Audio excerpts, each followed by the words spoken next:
오늘 이 시간에는 마술사 시몬이라고 하는 제목으로 말씀을 상고하겠습니다.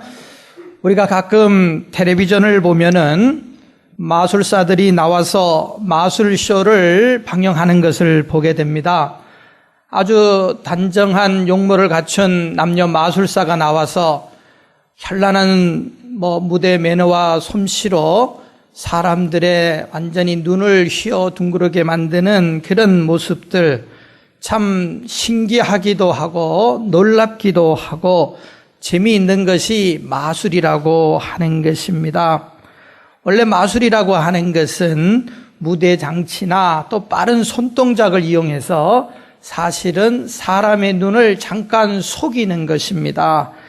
일종의 눈속임이고 손으로 속이는 것인데, 우리 어른들은 이 마술이 다 사람을 속이는 장난이다 하는 것을 알고 있지만, 어린아이나 어른들은 속아 넘어가면서 돈을 주고 마술쇼를 보기도 하고 박수를 치고 흥을 돋구기도 한다고 하는 것입니다.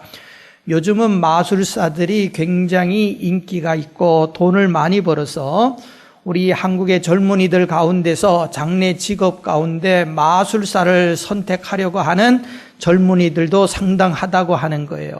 마술사들이 팬클럽을 확보를 하고 돈을 많이 벌고 또 텔레비에 나와서 인기 있고 그러한 것들을 보는 것 같습니다. 그래서 고등학교를 졸업하고 대학 진학을 포기하고 일찌감치 유명한 마술사 밑에 들어가서 훈련을 받는 그런 청년들도 상당히 많이 있다라고 하는 것이에요.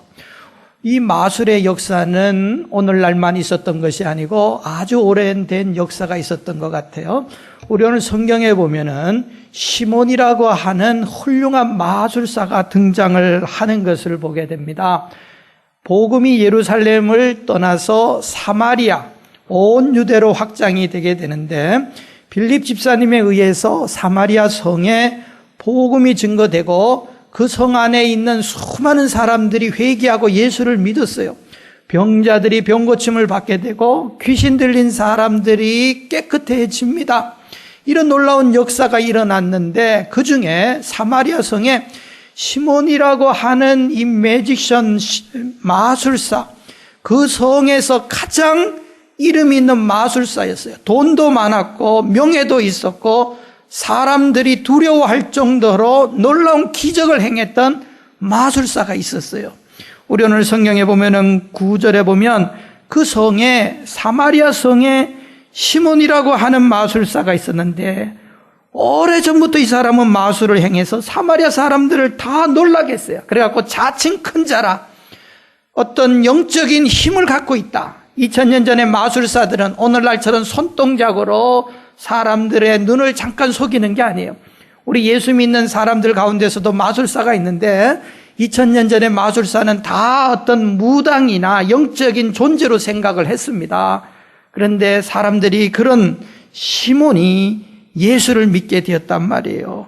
10절에 보면은 이 사람은 본래 낮은 사람부터 높은 사람까지, 그 사마리아 성에는 어린 아이부터 지위가 높은 고관까지 다 시몬의 말을 듣게 되었어요. 왜냐하면 이적을 행하고 마술을 행하고 영적인 체험과 능력이 있는 걸로 사람들이 착각을 했던 거예요. 그런데 이 사람이 예수를 믿었어요. 얼마나 놀라운 일입니까? 빌립이 복음을 증거하고 병자를 고치고 하는 것을 시몬이 가만히 보다가 자기보다 더 큰 능력이 빌립에게 있다고 하는 것을 알고 그만 마술을 그만두고 빌립의 뒤를 계속해서 졸졸졸졸 쫓아다니면서 빌립이 행하는 복음과 이적을 보고 있었던 것이에요. 예루살렘 교회가 사마리아 성에서도 이와 같은 사람들이 변화받고 예수 믿고 교회가 세워지고 한다고 하는 좋은 소식을 듣고 너무 기뻐해가지고 베드로와 요한 사도를 사마리아 성에 파견 보냅니다. 사마리아 성 사람들이 얼마나 예수를 많이 믿는가, 정말로 예수를 잘 믿고 있는가 감독도 하고 격려도 할 겸해서 베드로, 요한을 보내는 거예요. 베드로와 요한이 와보니까 수많은 사람들이 예수를 믿었어요. 시몬 같은 자도 예수를 믿었는데 아직까지 그들에게 성령이 임하지를 않았어요. 성령을 받지 않아서 베드로가 그들을 위해서 간절히 기도하니까 사마리아 성 온 성에서 예루살렘에 임했던 성령께서 임하셨어요. 그래서 놀라운 일이 벌어졌어요. 사람들이 죄를 회개하고 더 많은 사람들이 구름대처럼 교회로 모이게 되고 병자들이 베드로에 의해서 고침을 받게 되고 이런 기적이 임하게 되는데 마술사 시몬도 그것을 잘 지켜보고 있었어요. 그러더니 이 마술사가 하루는 돈 보따리를 들고 와서 베드로 사도에게 찾아왔어요. 그래갖고 베드로에게 이야기를 합니다. 무슨 제안을 하는가 하면은, 선생님, 내가 마술사로서 돈을 많이 벌었어. 이렇게 많은 돈 재산을 가지고 있고 명예도 가지고 있는데 내가 당신에게 이 돈을 다 드릴 테니까 당신이 나에게 한번 기도해 줘가지고 내가 성령을 받아서 나도 당신처럼 사람들을 위해서 기도하면 병자들이 고침받고 귀신도 달아나고 내가 옛날에 행했던 이적보다 더 큰 이적을 나에게 좀 행하게 해주세요. 이렇게 하고 베드로에게 돈을 가지고 거래를 한 겁니다. 이때에 베드로가 그 시몬 앞에서 아주 호되게 책망을 하는 것. 오늘 20절 말씀에 보면 베드로가 책망을 합니다. 베드로가 가로되 내가 하나님의 선물을 돈 주고 살 줄로 생각하였으니 내 음과 내가 함께 망할지어다. 저주를 합니다.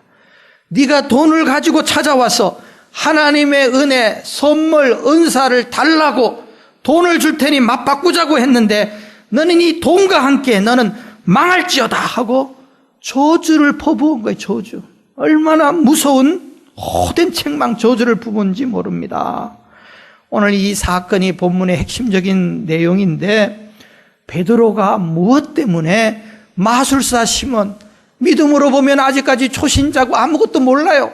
아무것도 몰라가지고 막 이리저리 설치고 다니는 사람들이 있거든요. 교회 안에도 초신자들 가운데. 바로 이런 건 우리가 그냥 어여쁘게 실수하는 것으로 봐줘야 되는데 베드로는 용납을 안 한 겁니다.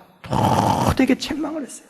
만약에 저는 목회자로서 한번 이 사건이 오늘날 저에게 벌어지면 베드로와 같은 말을 과연 할 수 있을까? 어느 분이 저에게 찾아와가지고 목사님, 제가 돈도 많이 벌고 재산도 있는데 제가 저의 재산 절반을 교회에다가 헌금하겠습니다.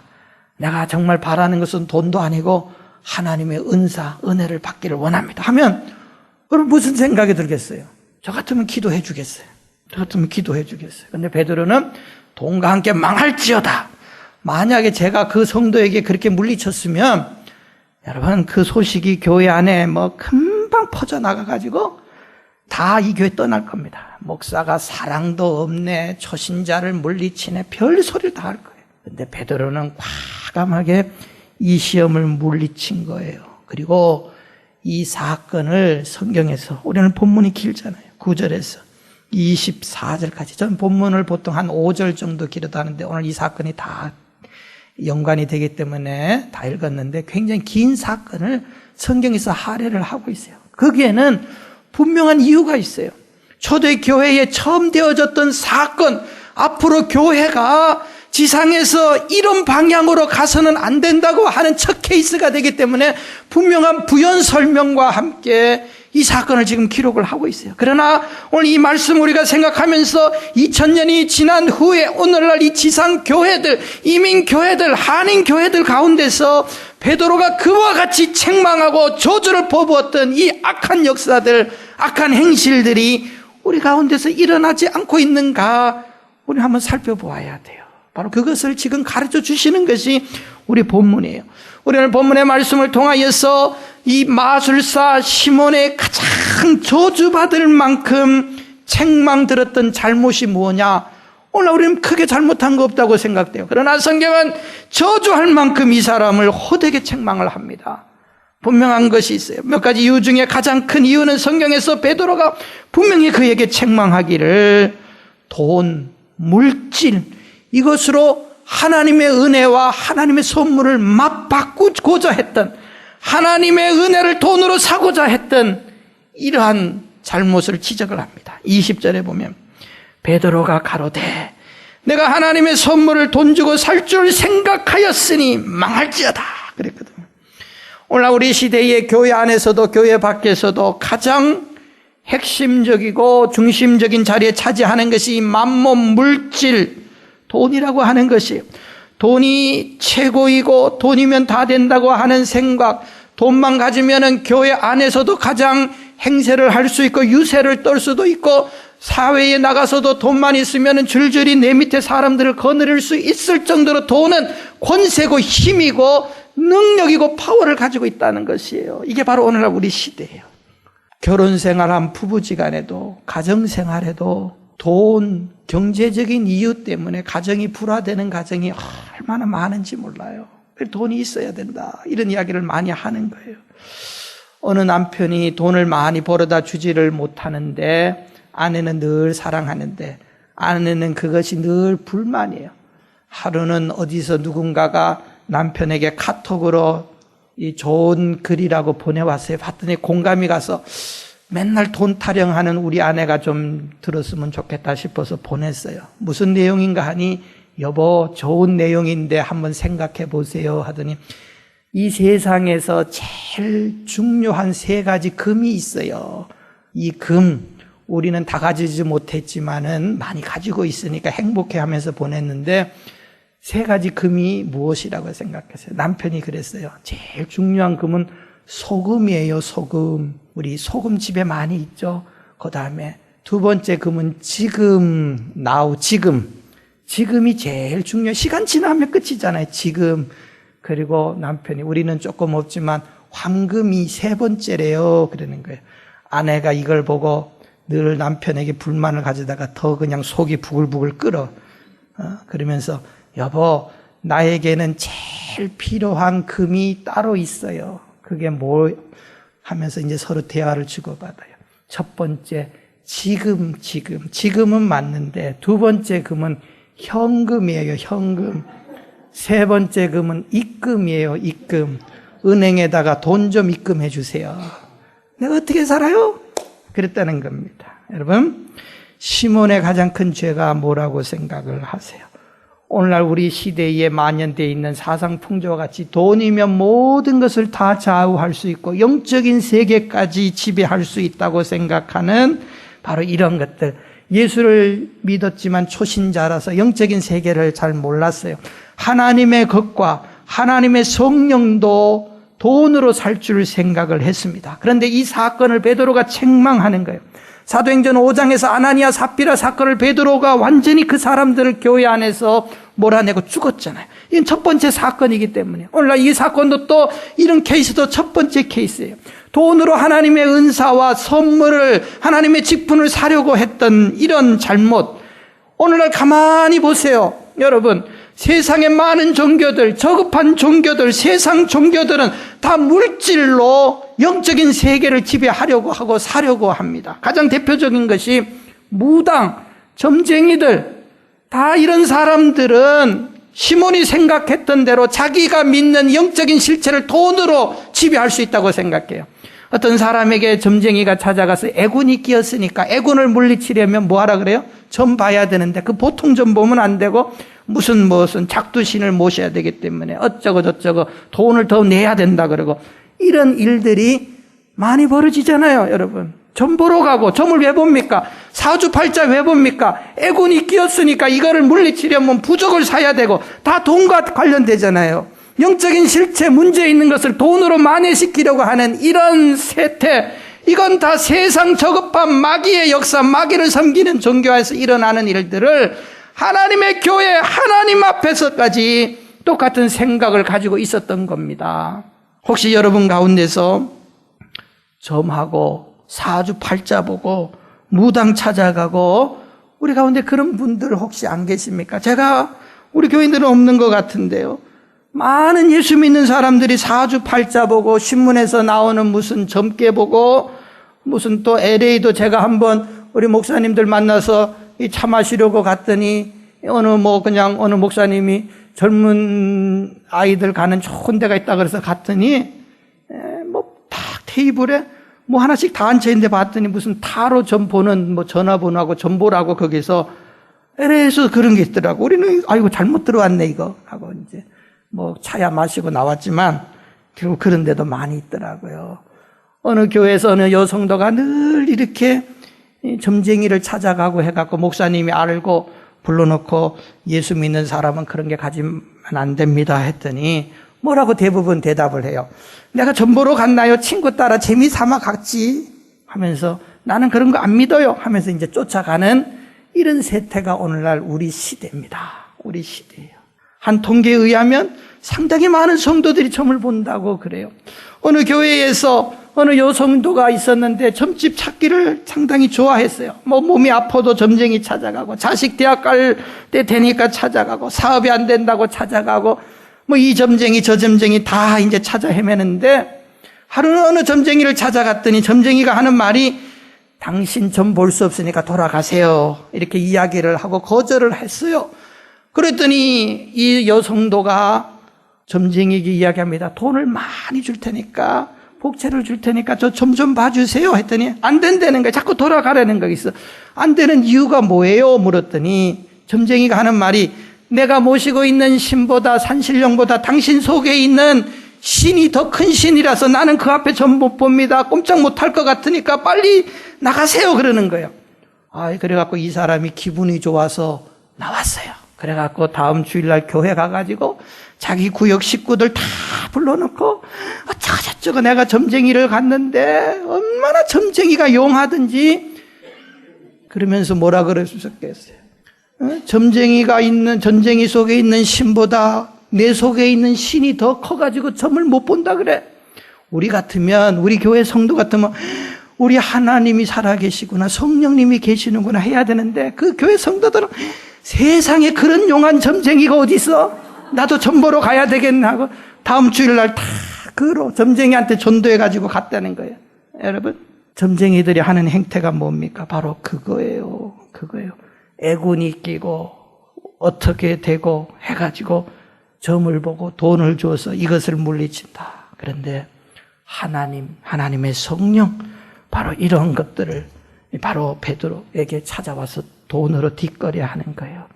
우리 하나님은 우리의 거래의 대상이 아니에요. 돈 가지고도 눈 하나 깜짝 안 하고, 내가 봉사하는 거, 내가 협박한다고, 내가 밥방 금식한다고 사실은 눈 하나 깜짝할 뿐이 아니에요. 우리는 그 하나님을 이용하는 대상이 아니고 우리 하나님을 섬기는 대상. 그런데 오늘날 우리는 이런 잘못에 빠져 있어요.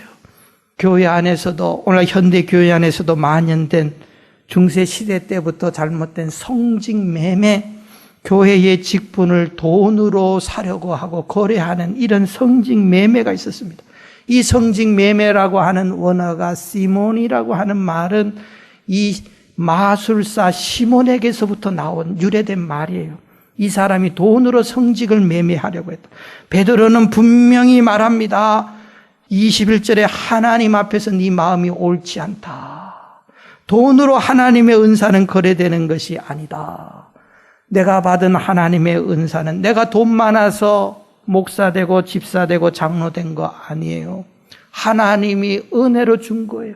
이 은혜는, 이 선물은 너무나 크기 때문에 내가 가지고 있는 재산 다 해도 이거 살 수 없어요. 하나님이 주신 선물이에요. 우리는 그것만큼 이 직분이 귀한 거예요. 돈 갖고 시몬 같은 사람은 억만금을 가져와도 받지 못했지만 저와 여러분들은 이걸 받았어요. 이걸 귀하게 여겨야 돼요. 귀중하게 여겨야 돼요. 그리고 이 일을 잘 감당을 해야 돼요. 시몬은 사모했지만 잘못된 방법을 했기 때문에 지금 호되게 책망을 듣고 있는 이런 말씀. 제가 다 말씀 못 드리지만 오늘날 이 LA에서도 교회의 직분을 가지고 돈 거래하는 사람 많이 있습니다. 제가 일부 예배 때는 그런 문제 소상하게 이야기 드렸어요. 이분은 또 방송 설교도 하고 CD도 녹음하고 하기 때문에 제가 그런 이야기는 잘 드리지 않는데 절대로 이 거룩한 직분, 속된 것으로 우리가 생각하고 맞바꾸려고 하는 이런 어리석은 행실들 우리 가운데서는 없어야 될 것이에요. 두 번째로 시몬은 어떤 잘못을 했는가? 두 번째 그의 큰 잘못은 하나님의 기적을 알고 믿었는데 그 기적을 바라긴 바랬는데 기적 사용 용도가 잘못된 것이에요. 기적을 사용하는 용도가 잘못되었다 그 말이에요. 베드로가 기적 행하는 것을 보고 과거에 시몬이 그 기적을 행했는데 시몬이 행하는 기적보다 베드로의 기적은, 성령에 의해서 나타나는 기적은 더 엄청난 것이고 더 놀라운 기적이었어요. 그래가지고 이 기적을 자기도 행하게 해가지고 내가 이 기적을 행함으로 말미암아 사람 병도 고치고 기적을 행함으로 문제도 해결받게 되는 그런 일이 나에게도 있게 해달라고 이야기를 해요. 19절에 뭐라고 이 사람이 이야기를 하면 베드로에게 내가 돈을 줄 테니까 당신 가진 그 권능 내게도 줘가지고 내게도 기적을 행하게 해서가지고, 그러면 그 다음 목적이 뭐냐 이 말이에요. 누구든지 내가 기적을 행함으로 누구든지 내가 사람들에게 안수하면 그 사람, 병 낫는 사람 병이 낫게 해주시도록 나에게 능력을 주십시오. 이 말은, 우리 이 말을 가만히 생각해 보면 기적을 행했습니다, 시몬이.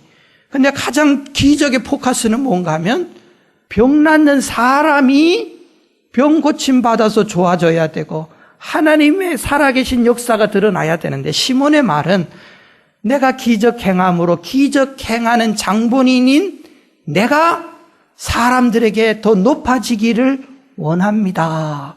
그래서 내가 기적이 필요합니다. 지금 이렇게 베드로에게 제안을 했다 그 말이에요. 여러분, 제가 분명히 말씀을 드리는데 우리 기독교는 기적의 종교예요. 하나님께서는 사모하는 자에게 기적을 통해서도 역사하시고 하나님께서 우리의 문제를 해결해 주십니다. 그런데 우리가 분명히 기억을 해야 되는 것은 무엇 때문에 기적을 바라느냐 그 말이에요. 어떤 분들은 우리 성도들 가운데서 하나님 한 번만 기적을 보여주시고 한 번만 하나님 살아계신 것을 내 눈앞에서 똑똑히 하나님 나타나시면 정말 하나님 잘 믿겠다라고 이야기하기도 해요. 우리 목회자들도 기적에 대한 욕심이 없다고 하면 거짓말일 것이에요. 사실 기적이 필요한 겁니다. 기적만큼 우리 성도들의 마음을 확 휘어잡고 목사님의 인기가 올라가는 것이 어디 있겠어요. 복음을 증거할 때에 졸고 앉아있고 딴 생각하고 막 이런 사람들 앞에서 여러분 잠깐 보세요 하고 제가 그냥 마술쇼를 부리든지 그냥 기적을 확 해가지고 여러분 보세요, 내가 이 사람을 넘어뜨릴 테니까 휙 하면 그냥 이쪽 줄이 그냥 다 벌러덩 넘어져가지고 입을 해보려고 하고 그러면 이쪽 사람들이 놀라가지고 확 능력의 종이 왔다. 막 얼마나 단순하고 쉽고 좋아요. 여러분, 우리 기독교 안에는 장로교도 있고 뭐 순복음교, 감리교, 성결교 뭐 여러 이런 이제 교파가 있는데 우리 장로교입니다. 우리 장로교 목사님의 가장 또 장로교 예배의 특징은 예배가 조용하고, 그죠?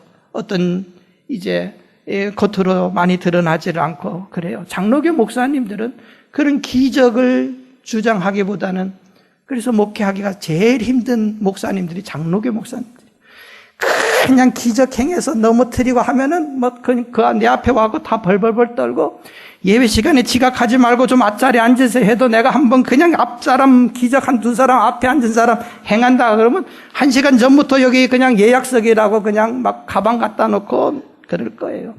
우리 장로교 목사님들은 그렇게 보여지는 역사로 사람들을 설득시키는 게 아니고 하나님의 말씀으로 설득을 시켜야 돼요.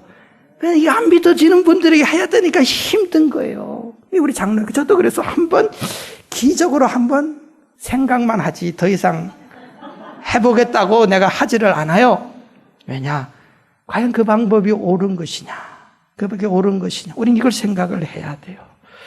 여러분, 설교가 가운데서 목사님들은 이렇게 이야기합니다. 성도들하고는 좋은 설교가 하면 여러분들은 뭐 CD도 듣고 뭐 이런 일들. 제가 지난주에 어느 목사님 만났는데 우리가 플로신학교의 한인 교수님이시고 설교 잘하시고 능력도 있어요. 근데 어느 자기 교회 성도가 자기 앞에 와서 목사님, LA에서 제일 인기 뭐 유명한 참 제일 최고의 설교가 미다 하면서 테이프를 봤더니 자기 여기 있어 신학교에 같은 제자인데 뭐 이제 그런 이야기를 하면서 그 자존심 상하게 하는 일이에요. 그런데 그런 이야기를 하다가 목사님들끼리 이야기가 나왔어요. 정말 우리가 목회자로서 하나님 앞에 칭찬 듣는 설교자는 누구냐? 이걸 이야기하면서 다 LA 교회 여기 목회 중진급에 되시는 어느 목사님은 한 2,000명 목회도 하시고 그런 분들이었어요. 다 그런 게 우리가 정말 하나님 앞에서 훌륭한 설교자는 설교 끝난 후에 예수님이 높아져야 되고 예수님이 드러나야 되고 교회에 충성하도록 헌신된 마음이 있어야지. 내가 설교하고 내 테이프를 듣고 저 목사 따라가야 되겠다고 우르르 저르르 그냥 하면서 그 교회 몰려댕기면서 하는 이런 설교자들은 우리 하나님 앞에서 우리 예수님 앞에서 정말 천국 가서 회초리 매들고 정말 사정없이 우리가 매맞을 것이다. 그렇죠? 예수님이 드러나야지. 설교자가 드러나면 어떻게 합니까? 제가 지금 이 말씀을 드리고자 하는 게 아니고 시몬이 기적을 행하게 해달라고 돈을 가지고 지금 싸들고 와서 베드로에게 요구하면서 뭐라고 합니까? 왜 기적을 자기가 행하게 해달라는 거예요? 내가 기적 행해서 내 이름이 좀 높아져야 되겠다는 거예요. 베드로는 기적을 행했습니다. 그러나 베드로의 기적 속에는 하나님의 살아계심과 예수의 부활이 증거되었는데 시몬은 그게 아니었다 이 말이에요. 여러분 우리가 기적을 행하게 해달라고 이야기합니다. 기적을 경험한 분들도 있는데 하나님께서 이야기하실 거예요. 내가 너에게 기적을 줄 텐데 기적 다음에 네가 바라는 게 뭐냐? 그 기적을 가지고 네 혼자 잘 먹고 잘 살고 쓰임받고 높아지기 위해서 그 기적이 필요하면 내가 그 기적 주지 않을 것이라고 이야기할 겁니다. 왜냐? 그 기적 받으면은 그 기적 때문에 내 혼자 잘 되면 다 망하게 돼 있어요. 한국의 역대 이단들, 한국 출연한 이단들, 전도관의 박태선이부터 시작해서 모든 이단들은 다 기적을 행했던 그런 사람들이었어요. 그냥 사람들이 구름대처럼 몰려갔겠습니까? 기적을 행했지만 그 기적을 자기 욕심 채웠어요. 다 망했던 거 아닙니까? 우리가 분명히 기적을 필요한 종교, 예수 믿는 종교지만 기적을 달라고 기도하세요. 그러나 이 기적 때문에 내가 드러나지 않고 하나님 영광 받기 원합니다. 분명히 주실 거예요. 그리고 또 한 가지 분명히 생각을 해야 되는 게 있어요. 하나님 눈앞에 보여주면 내가 믿고 기적 행해 주시면 믿겠다고 하지만 예수님께서는 말씀을 하셨어요. 보고 믿는 자보다 보지 않고 믿는 자가 더 복되도다. 여러분 기적 행하면 하나님 잘 믿을 줄 압니까? 그 얕은 믿음이에요. 절대로 그런 일이 일어나지 않아요.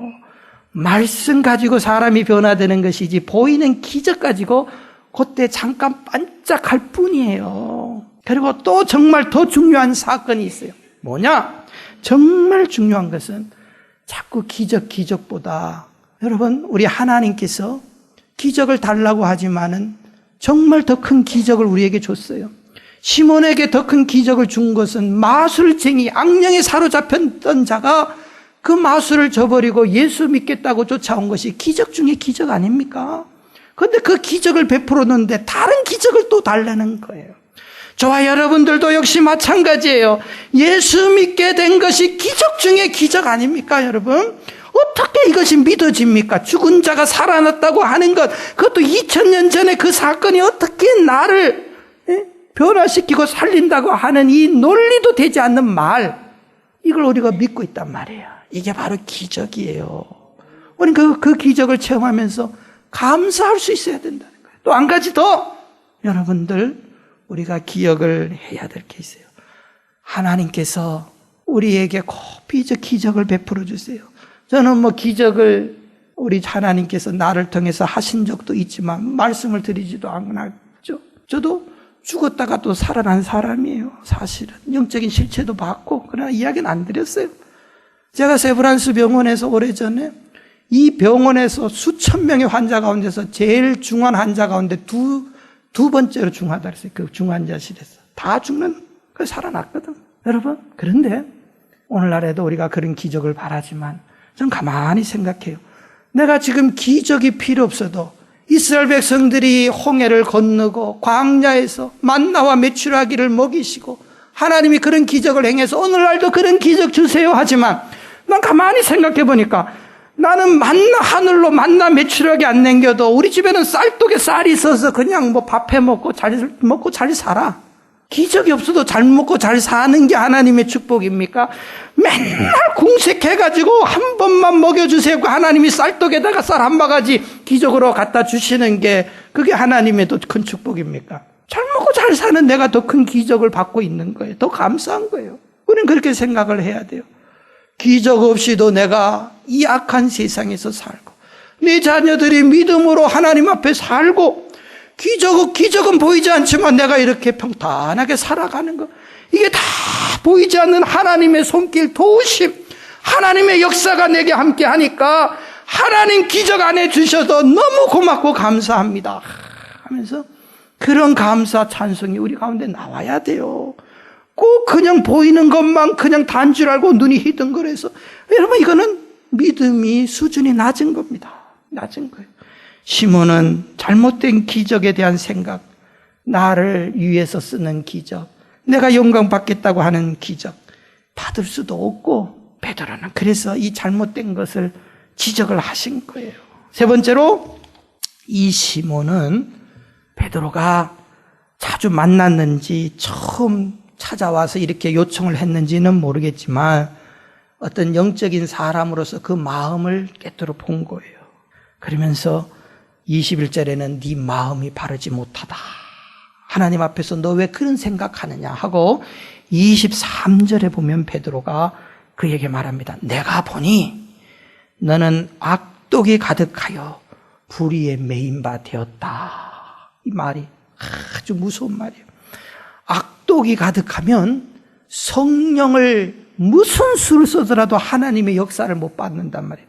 여기서 말하는 악독이라고 하는 말은 헬라어의 내장이라는 말이에요. 내장. 근데 우리가 짐승의 내장은 다 대부분 씁니다. 내장 가운데 소의 간을 먹기도 하고 닭의 간을 가끔 먹는데 맛이 좀 아주 이제 고급 요리도 쓰이지만 텁텁하고 좀 써요. 여기서 이제 파생된 단어들이 쓸개다, 이제 이런 말들이 파생되었는데, 이 악독이라고 하는 말을 영어 성경에는 비터니스, 다시 말하면 쓴뿌리라, 이렇게 해석을 한 거예요. 그러니까 다 같은 의미예요. 한국말도 악, 독심, 마음이 악한 것들. 내가 보니까 너는 마음속에 쓴뿌리가 가득 차 있다. 그런 가운데서 하나님이 임하시겠느냐. 쓴뿌리 빨리 제거해라. 마음속에 여러분, 예수 믿기 전에 쓴뿌리가 있을 수 있지만 예수 믿는 사람이 쓴뿌리가 있으면 안 돼요. 쓴뿌리, 독심, 악한 생각, 마귀의 영역입니다. 이 쓴뿌리가 있으면 하나님이 그 안에 안 들어가십니다. 마음에 평안이 없어요. 마귀가 자리 잡고 있는 거예요. 성도들 간에 이 친밀한 관계가 이루어지지 않습니다. 이 쓴뿌리, 빨리 이것을 우리 가운데서 제거해내야 돼요. 에베소서 4장 31절에 바울은 예수 믿은 다음에는 분명히 우리에게 제거되어야 되는 마음이 있는데, 너희는 모든 악도, 그래서 이 같은 단어입니다. 이 쓴뿌리 빨리 제거하려는 거예요. 노함, 분냄, 떠드는 것, 회방. 베드로는 자기를 찾아온 시몬, 사람들은 잘 몰랐습니다. 오늘 성경에 보면 빌립을 진심으로 따라다녔다 그랬거든. 막 열심히 빌립 집사님 쫓아다니면서 가방 못지 하면서 가방 들고 다니면서 기적도 보고 놀라 했는데, 베드로가 딱 보니까 악독이 있다, 너는 빨리 제거해라 그랬어요. 무엇 때문에 베드로는 이 사람에게 쓴뿌리 빨리 제거하라고 이야기했을까요? 그러면 하나님의 성령이 너한테 못 들어가. 하나님의 선물이 없어. 돈으로 사는 게 아니야. 이 악독부터 제거해라 그랬거든요. 왜 이런 말을 했을까요? 성경에는 나와 있지 않지만 충분히 우리가 추론해낼 수 있는 두 가지 이 사람에게 악독으로 발전시켰던 마음의 상태가 있을 수 있어요. 첫째가 뭡니까? 시몬 마음 속에 투기와 질투의 마음, 이것이 있었던 것 같아요. 빌립 집사가 사마리아 성에 오기 전까지는 자기가 제일 높고 존경받는 사람이었어요. 기적을 행했던 사람인데 빌립 집사가 옴으로 말미암아 자기는 이인자로 밀려났어요.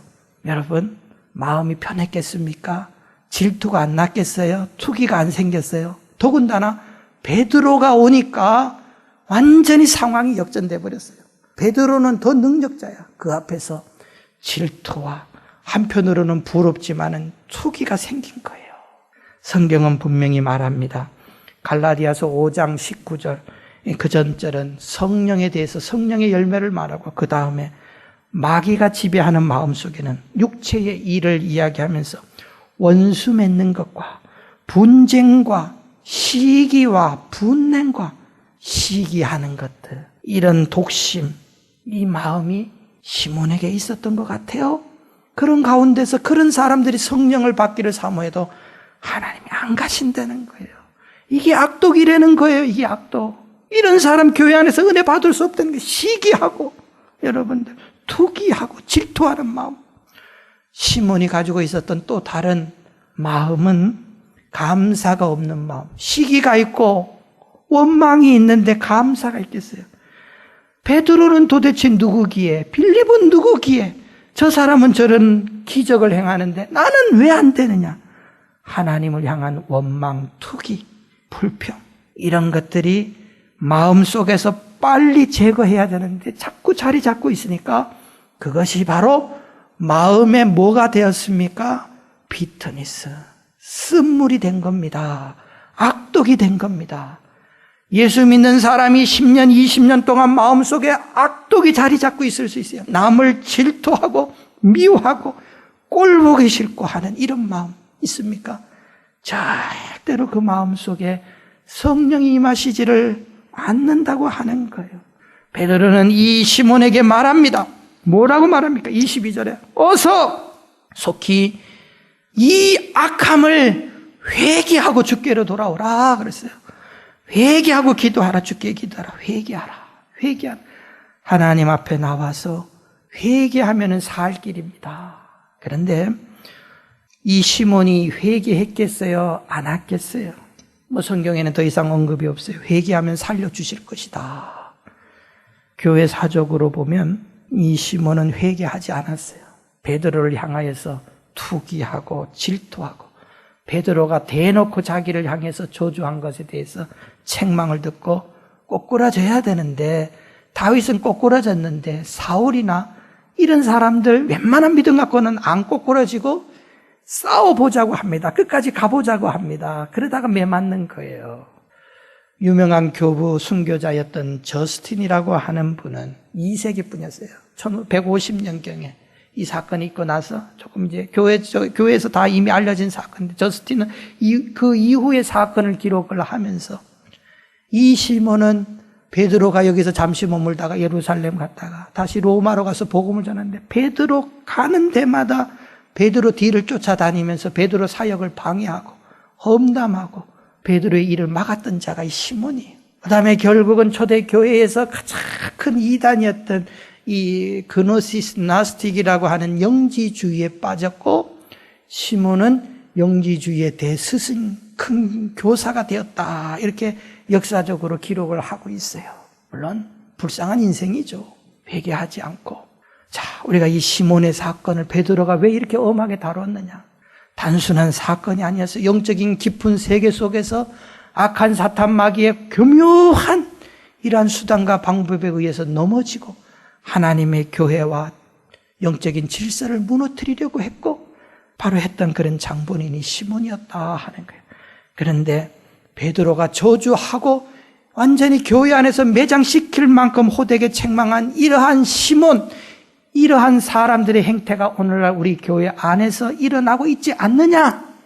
2000년이 지난 이 현대 교회 안에서는 이제 이러한 일들이 당연시 되어 가고 있는 은사주의, 자기만을 위해서 쓰려고 하고 성직매매, 돈으로 모든 것을 다 하려고 하는 이러한 행태들 우리 가운데 과연 없느냐? 교회 안에서 있는 이 쓴뿌리들이 성도 가운데 없느냐? 하나님이 아주 금하신 일들 여러분 우리가 한번 깊이 생각해서 이러한 모든 일들 악함을 회개하고 주께 기도하면 혹시라도 사해 주실 것이다. 우리 성경이 이렇게 이야기하는데 분명히 사해 주실 것입니다. 하나님은 섬김의 대상입니다. 거래의 대상이 아닙니다. 우리 하나님 한 분 잘 믿음으로 받들어 섬기면 당연히 복을 받고 하나님의 기적도 경험을 하게 될 겁니다. 꼭 저와 여러분들 이런 기적, 이런 은사도 잘 믿음으로 받으시는 우리 성도들 되시기를 축원드립니다.